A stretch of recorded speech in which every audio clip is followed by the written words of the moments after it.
بسم اللہ الرحمن الرحیم۔ السلام علیکم ورحمۃ اللہ وبرکاتہ۔ رزق میں کشادگی کی دعائیں۔ بے شک اللہ ہی رزق دیتا ہے، اللہ ہی ہمارا رازق ہے۔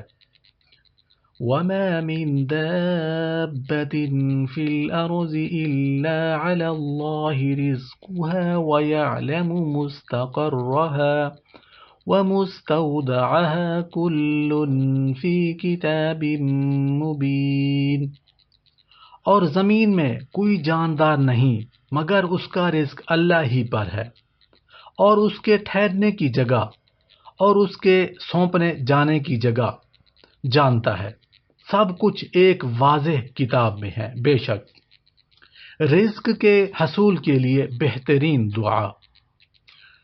سیدنا عبداللہ رضی اللہ عنہ کہتے ہیں کہ نبی کریم صلی اللہ علیہ وآلہ وسلم کے پاس ایک مہمان آیا تو آپ صلی اللہ علیہ وآلہ وسلم نے کھانا لانے کے لیے ایک آدمی کو اپنی بیویوں کے پاس بھیجا، لیکن ان میں سے کسی ایک کے پاس بھی کھانا نہ ملا تو آپ صلی اللہ علیہ وآلہ وسلم نے فرمایا، اللہم انی اسألک من فضلک ورحمتک فإنہ لا یملکها الا انت۔ اے اللہ، بے شک میں تجھ سے تیرے فضل اور تیری رحمت کا سوال کرتا ہوں، پس بے شک تیرے سوا اس کا کوئی مالک نہیں۔ بے شک چنانچہ آپ صلی اللہ علیہ وآلہ وسلم کے پاس بھنی ہوئی بکری کا تحفہ لایا گیا تو آپ صلی اللہ علیہ وآلہ وسلم نے فرمایا، یہ اللہ کا فضل ہے اور ہم رحمت کا انتظار کر رہے ہیں۔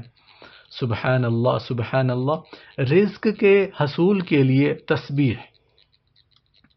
نبی کریم صلی اللہ علیہ وآلہ وسلم نے فرمایا، اللہ کے نبی حضرت نوح علیہ السلام کی وفات کے وقت جب قریب آیا تو انہوں نے اپنے بیٹے سے فرمایا، سبحان اللہ و بحمدہ، اللہ اپنی تعریف کے ساتھ پاک ہے۔ بے شک کا ورد کرتے رہنا کہ یہ ہر چیز کی نماز ہے اور اسی کے ذریعے مخلوق کو رزق دیا جاتا ہے۔ سبحان اللہ، سبحان اللہ۔